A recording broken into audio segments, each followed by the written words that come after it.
Good afternoon. Can you believe this time we're living in? Global pandemic. I still have trouble believing that those are the words to describe what we're living through right now. We are living in a global pandemic. That's right up there with nuclear war or an asteroid hitting the Earth or robots taking over the world. I randomly pulled up a website. It was from 2013, and they listed the 10 most feared apocalyptic events. And you know what was right up at the top of the list? Infections and diseases. Now, I don't know how they came up with this ranking, but anyone that says that infections and diseases are more fearful than a black hole swallowing the Earth, that's really sobering, isn't it? I mean, hopefully this global pandemic that we're living in now won't be as bad as, say, the Black Death was in Europe in the 14th century when almost half of the population was wiped out. You know, there's an entire genre of movies that are based on life after events like this. They're called post-apocalyptic movies.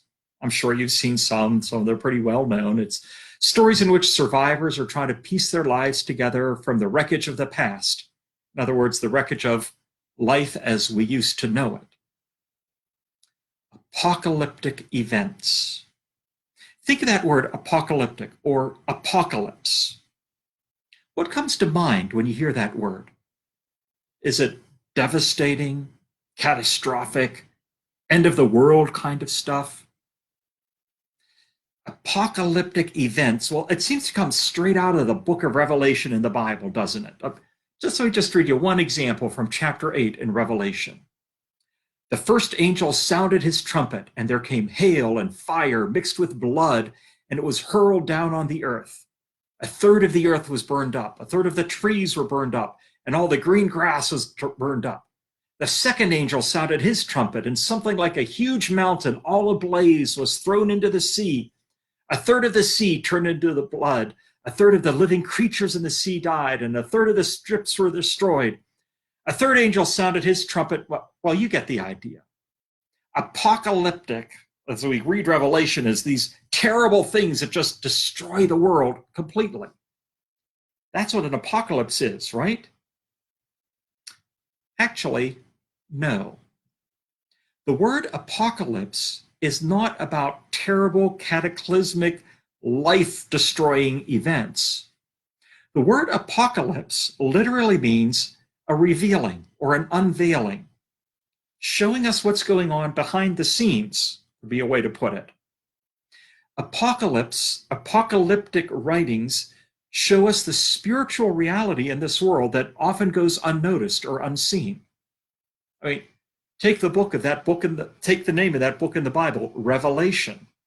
What does revelation mean? It means to reveal, to show something that would otherwise be unknowable.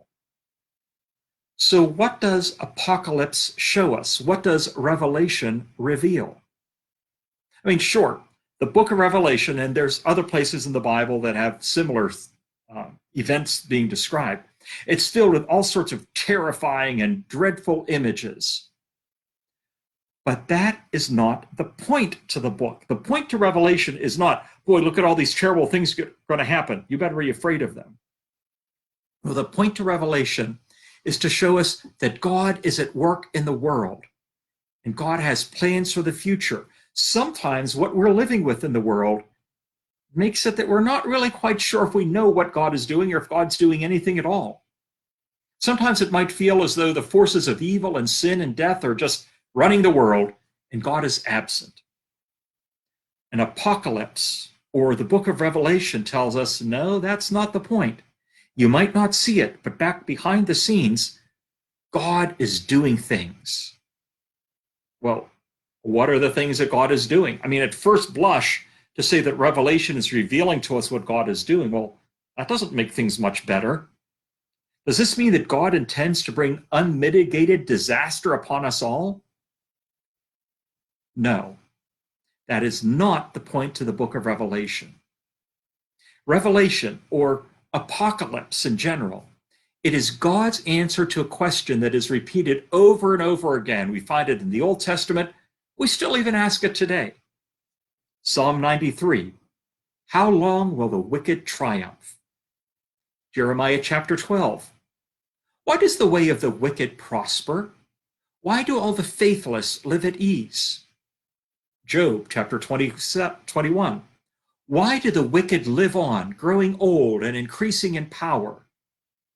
We can ask those same questions now. Look at the evil, wicked people in this world. Look at the forces of injustice, the violence that's happening. And people who live this way, they just seem to prosper. They have big fat bank accounts. They live happy lives.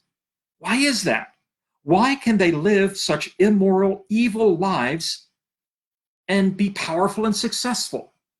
And why do things like goodness and mercy and peace and kindness always seem to get the short end of the stick in this world?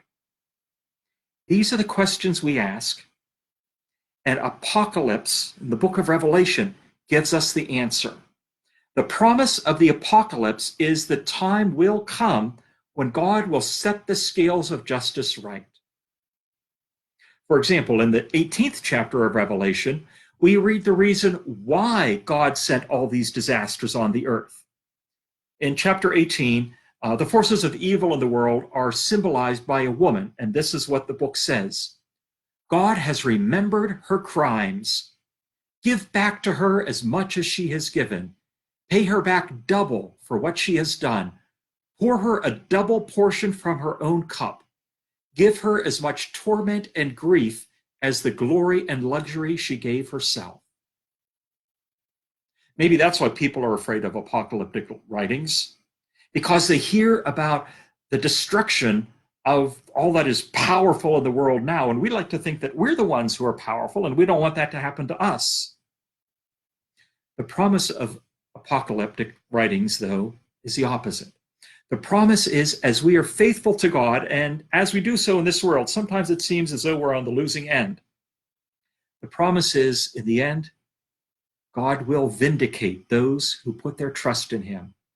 And God will tear down those who have set themselves up in opposition to him and have filled their lives with greed and pride.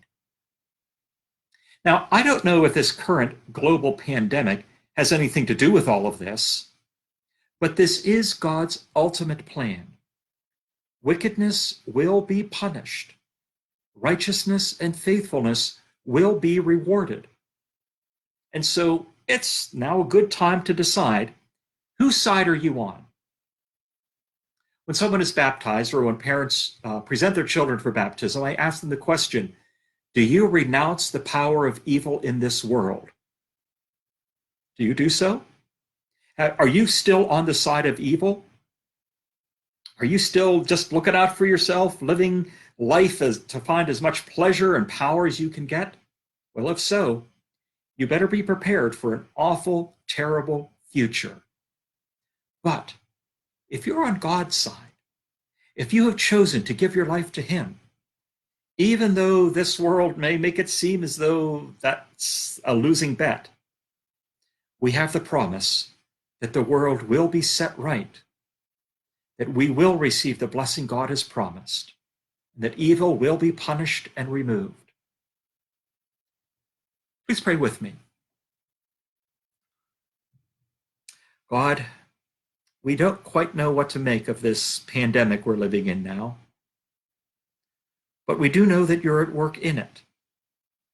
So reveal to us, Lord, what you are doing. Help us to recognize what we can be doing in the midst of it. And as we do so, Lord, help us always to remember that in the end, right will win, that though the wrong seems oft so strong, you are the ruler still. Amen. Thanks, everyone. Enjoy the rest of your Thursday, and we'll talk again tomorrow. Bye-bye.